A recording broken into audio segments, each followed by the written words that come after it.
कल गया उमर साहब के पास, उसने भी आश्वासन दिया। और आज संजय साहब मिले, इसको मैंने बुलाया दिल्ली से। और वो दूसरे हैं इमरान हुसैन साहब, उसको भी मैंने बोला। मैंने कहा एलजी साहब के पास मैं नहीं पहुंचा, उधर जाने नहीं दिया, तो उमर साहब के साथ में मिला। ये उमर साहब और एलजी साहब मिलकर कर सकते हैं। मेरे लड़के को ये बगैर कोर्ट के रिहा कर सकते हैं, बगैर पैसे ये काट देंगे पैसे।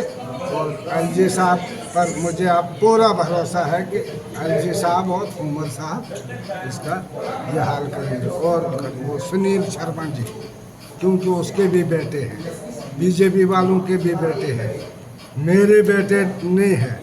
ये लड़ना कुछ और काम है।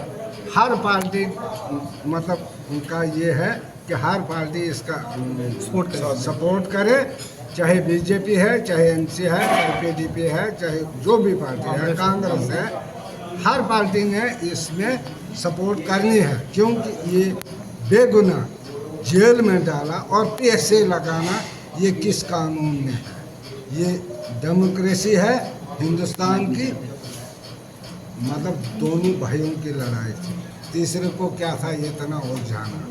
एक चाय के कप पर उसको डीसी साहब को पिलाया, हाँ जी यहाँ से यहाँ का, ऐसे मामूली बात। और भूरी ने रोया, उसको गुस्सा चढ़ गया। फिर बोला उसने, उसकी भी तो माँ है, सबकी तो माँ है, जो बोला वो बोला। अब क्या इस समय उनके परिवार की क्या हालत है? वो बुरी हालत है। 1 महीने की बच्ची है, वो भी रो रही है, माँ भी रो रही है। माँ के ऑपरेशन 3-4 है, अभी लाया मैंने श्रीनगर से, 2 महीने हो गए। वो भी रो रही है, पूरी बुरी हालत है। 4 बेटियां हैं उसके। क्या इतना इंसाफ नहीं आएगा उमर साहब को या एलजी साहब? एलजी साहब के भी तो औलाद होंगे। हमें विश्वास है एलजी साहब, उमर साहब और सुनील शर्मा जी जो हमारे एलओपी के पता नहीं क्या हैं, बीजेपी के, उनको भी चाहिए इस वक्त।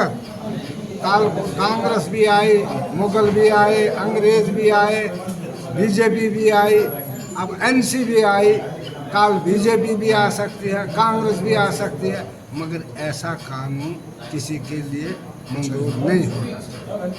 आरी वो लकड़ी नहीं काटते हैं, उसका भी ऐसे लगा है। ये किसने लाया है? उसको बंद करो, बाहर करो बगैर कोर्ट के। मैं कोर्ट नहीं जाता। हाँ, अगर कोई जुर्म है वेरिफिकेशन करके, तहकीकात करके जो उसको सजा लगती है वो उसको